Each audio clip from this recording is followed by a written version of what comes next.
ఈ సినిమాలకి టైటిల్స్ ఏంటి అసలు? నాకు తెలిసి ఇప్పటివరకు ఒక తెలుగు టైటిల్ కూడా పెట్టలేదు. ఏంటి రీజన్? నేను అంత నిజంగా లేవు కదా. Correct. Pataas, Supreme, Raja the great, F2 కరెక్టే. ఈసారి పెడతానండి. ఈ కంప్లైంట్కి నా దగ్గర ఆన్సర్ లేదు. ఓ తెలుగు టైటిల్ పెట్టాలి, అవసరం ఉంది. అంటే కొంచెం సుప్రీం అనేది కారు పేరు, అది అలా అయిపోయింది. పటాస్ అంటే చిన్న క్రాకర్ అనుకుని అది పెట్టేసాం. రాజా ది గ్రేట్ అంటే ఓకే, అది ద గ్రేట్ ఇంగ్లీష్ చెప్పింది. F2కి ఫన్ అండ్ ఫ్రస్ట్రేషన్ ఛాన్స్ దొరకలే. కరెక్టే. దీనికి సంక్రాంతి అల్లుళ్ళు అని చెప్పి ఒకటి పెట్టాం కానీ బట్ మెయిన్ టైటిల్ F2ఏ. సో నెక్స్ట్ సినిమాకి దీన్ని తీవ్రంగా పరిగణలోకి తీసుకొని TNR గారు కోరిక మేరకు తెలుగు టైటిల్ పెడతాను నేను. Good, very good. And F2 title విషయానికి వస్తే అసలు అలాంటి టైటిల్ ఒక మాస్ హీరోల మీద పెట్టాలంటే కొంచెం ధైర్యం కావాలి యాక్చువల్గా. అది ఊళ్ళల్లో ఏమనుకుంటున్నారు అసలు ఆ టైటిల్ని? బీసీలలో దాన్ని F2 అని అంటున్నారా లేదా సంక్రాంతి అల్లుళ్ళు అంటున్నారా? అసలు F2 అంటే వాళ్ళకి అర్థమవుతుందా? బీసీల్లో వెంకటేష్ గారు వరుణ్ సినిమా అంటున్నారు యాజ్ ఆఫ్ నౌ. అది ఎంతో రీచ్ అయిందో నాకే తెలియదు. F2 నిజంగా కొంచెం రిస్క్ టైటిలే.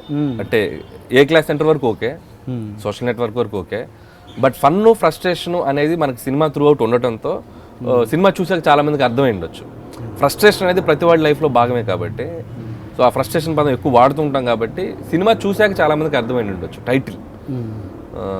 వన్స్ సినిమా కనెక్ట్ అయిపోయారు కాబట్టి వాళ్ళు సక్సెస్ అయినాక ఏది మాట్లాడరు, కనెక్ట్ అయ్యి వెళ్ళిపోయింది.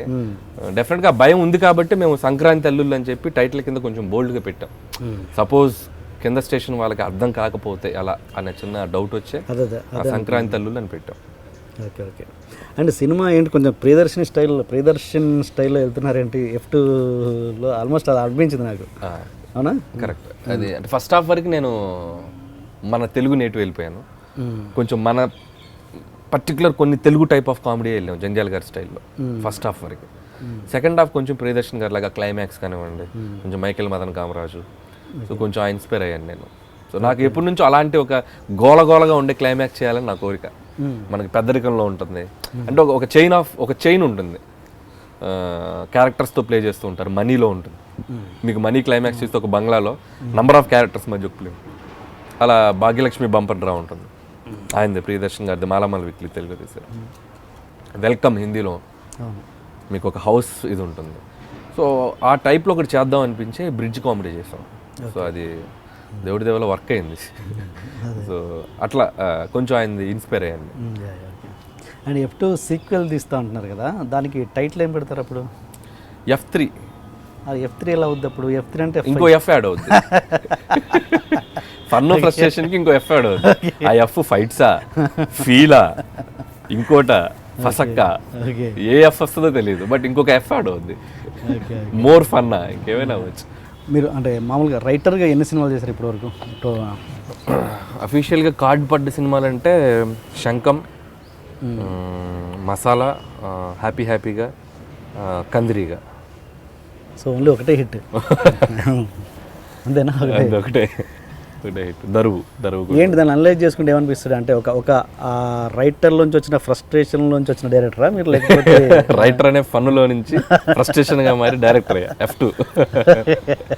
ఏం కాదు, బట్ మేబీ అంటే అన్ని సినిమాలు ఆడుంటే నేను బిజీ రైటర్ని అయి ఉండేవాడిని. ఇప్పుడు సపోజ్ మీరు అన్నట్టు సక్సెస్ అనేది క్రైటీరియా కాబట్టి ఇప్పుడు అన్ని సినిమాలు సక్సెస్ అయి ఉంటే నేను ఇంకా రైటర్గా కంటిన్యూ అవుతూ ఉండేవాడినేమో, ఇంకో సినిమాలు చేస్తూ. ఇప్పుడు ఫ్యూచర్లో వేరే రైటర్ స్క్రిప్ట్లు డైరెక్ట్ చేసే ఉద్దేశాలు ఉన్నాయా? లేదా మీరు డెఫినెట్గా మంచి స్క్రిప్ట్ ఏదైనా నాకు సజెస్ట్ చేస్తే నేను తీసుకొని చేయడానికి కూడా రెడీ. సో నాకు ఇదేం లేదు, వాళ్ళకి కంప్లీట్ క్రెడిట్ ఇచ్చి హ్యాపీగా పనిచేస్తాను. సో మంచి స్క్రిప్ట్ నాకు నచ్చితే కనుక ఐ విల్ డూ. ఓకే. ఇప్పుడు అంటే రైటర్గా ఎలాంటి స్ట్రెయిన్ ఫీల్ అవుతారు? ఇది రెండు ఒకే వ్యక్తి అయినప్పుడు ఓకే, కంఫర్ట్ ఎలాగో ఉంటుంది, అది ఓకే ఒప్పుకుంటాను, బట్ స్ట్రెయిన్ అన్నది కూడా ఎలా ఉంటుంది? స్ట్రెయిన్ అంటే కొలత, ఒక సీన్ కొలత. మనకి ప్రతి సినిమాకి లెంతే ఆ సినిమా సక్సెస్ని డిసైడ్ చేస్తుంది. సో మనం బోర్ కొట్టించకుండా ఆ సినిమా ఎంత త్వరగా అయిపోతే ఆ సినిమా ఆడినంత బాగా ఎంజాయ్ చేస్తాడు. సో మనం తీసే సీన్ నిడివి ఒక 3 నిమిషాల, 4 నిమిషాల, 5 నిమిషాల అనేది రైటర్ పెన్నుకి డైరెక్టర్ తీతకి మధ్యలో ఉంటుంది. సో ఈ సీన్ని మొత్తం యాజ్గా తీస్తే 6 నిమిషాల సీన్ రావచ్చు. దాన్ని నేను ఎడిట్ చేసి దాన్ని ఒక 3.5 నిమిషానికి షార్ప్ చేసేయచ్చు. సో ఇక్కడే చాలా ప్రెషర్ ఉంటుంది రైటర్గా, డైరెక్టర్గా. బాగున్న డైలాగులు తీయాల్సి వస్తుంది, బాగున్న సీక్వెన్స్ లేపాల్సి వస్తుంది.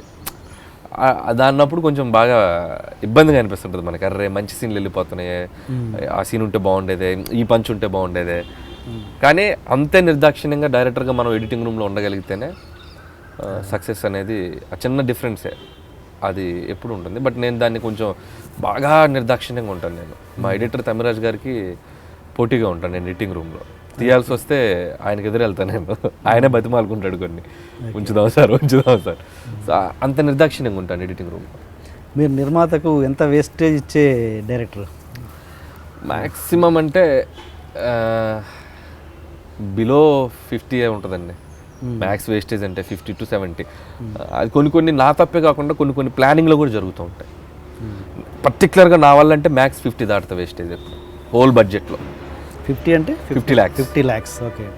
హోల్ బడ్జెట్లో అది నేను ఎక్సెస్ చెప్తున్నాను.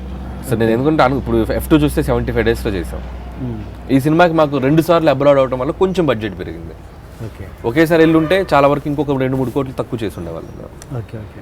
సో అట్లా కొన్ని ప్లానింగ్లో చిన్న అసలు ప్రాపర్గా పర్ఫెక్ట్ పిన్ టు పిన్ తీసే డైరెక్షన్కి అసలు ఛాన్స్ ఉండదా అసలు? అట్లా ఎవరే, మిమ్మల్ని కాదు, ఎనీబడి.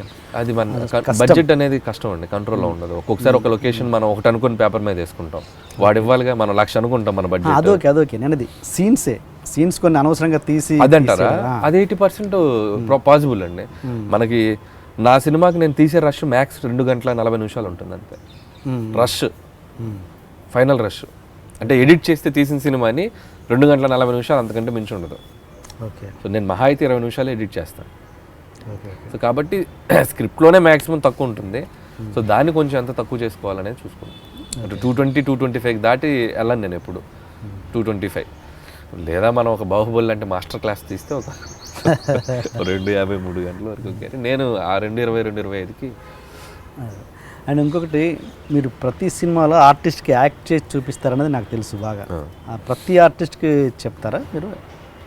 సో మ్యాక్సిమం కథ చేసేటప్పుడే ఆ క్యారెక్టర్ టైమింగ్ అనేది ఫిక్స్ అవుతాను నేను. అది లేడీ ఆర్టిస్ట్ అయినా ఎవరైనా, మగ జెంట్స్ అయినా, సో వాళ్ళకి ఒక మేనరిజం ఆ టైమింగ్ ఒకటి ఫిక్స్ అవుతాం. సో అది నేను బలంగా నమ్ముతా. సో అది అలా చేస్తే బాగా వర్క్ అవుద్ది అని. సో అదిగో నేను అవుట్ ఆఫ్ ద వెళ్ళి నేను చేయను. ఆ body language, artist body language ఉంటుందో దానికి అటో ఇటో ఉంటుంది, +1 or -1 ఆ దీంట్లోనే ఉంటుంది. ఫర్ ఎగ్జాంపుల్ F2లో రఘుబాబు గారిది సెటిల్గా ఉంటుంది, అంటే ఆయనది +5 అంటే -2 చేసాం. ఓకే. Settle performance. సో దానికి ఒక టైమింగ్ ఉంటుంది. వెంకీ ఏంటి వెంకీ అంతే బ్లాంక్ ఫేస్తో బయలుదేరు దాదా వెంకీ, ఇలాగే ఉంటుంది. సో అదొకటి గ్రాఫ్ అనుకుంటాం. ప్రగతి గారిది +3, ఆవిడ జనరల్గా చేసి దానికంటే ఒక 3 ఎక్కువ చేపిద్దాం, ఏందయ్యా ఇలా ఉంటుంది మీటర్. సో అవి తీసుకుంటాం కేర్.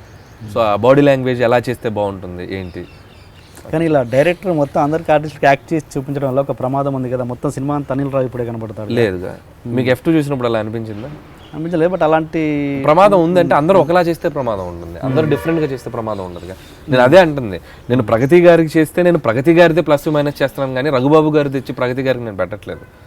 రఘుబాబు గారిది చేస్తే రఘుబాబు గారిదే +- ఉంటుంది తప్ప మళ్ళీ రఘుబాబు గారిది ఆలీ గారి టైమింగ్ నేను పెట్టను. ఓకే. మీకు అందరి టైమింగ్ ఒకటే ఆర్టిస్ట్ చేస్తే మీరు అన్నట్టు అదే వస్తుంది. నేను ఎవరి టైమింగ్ వాళ్ళకే అడ్జస్ట్ చేస్తుంటా అంతే, వాళ్ళకి చూనే అడ్జస్ట్ చేస్తుంటా. జేపీ గారిది రాయాలంటే జేపీ గారి టైమింగ్కి వెళ్ళి రాస్తాం, జేపీ గారిది బ్రహ్మానందం టైమింగ్కి రాస్తే మిస్ ఫైర్. ఓకే.